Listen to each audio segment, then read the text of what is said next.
Voici Le voisin silencieux, un suspense psychologique Chloé Finn, volume 4, écrit par Blake Pierce, lecture Faïda Lovero. Prologue. Rosa ouvrit la porte de la maison en se disant combien c'était bizarre que des gens engagent d'autres personnes pour nettoyer leur maison, en leur donnant un accès total à chacune des pièces et aux secrets potentiels de leur vie.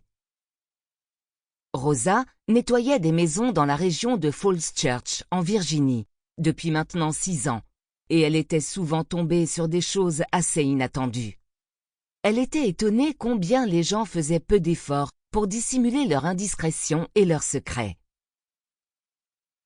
Mais avec ce couple, elle ne pensait pas tomber sur des choses un peu inattendues ou surprenantes.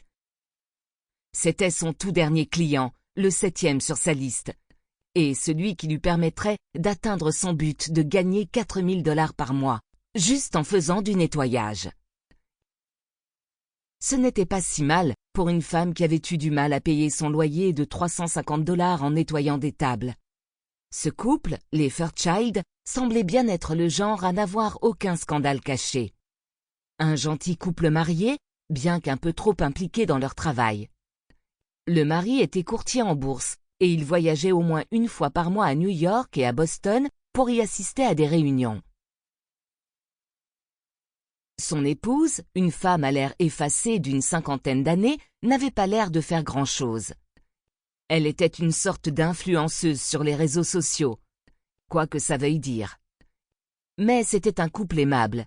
Ils étaient riches et ils étaient vraiment gentils avec Rosa, ce qui n'était pas le cas de tous ses autres clients. Elle entra dans le grand vestibule et regarda le spacieux salon, l'espace ouvert et la cuisine attenante. Elle trouvait que la maison était bien trop grande pour un couple sans enfants. Un couple où le mari était parti au moins une semaine par mois.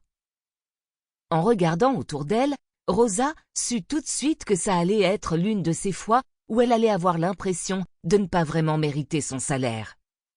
Les Fairchild étaient des gens très propres et leur maison était toujours très bien rangée.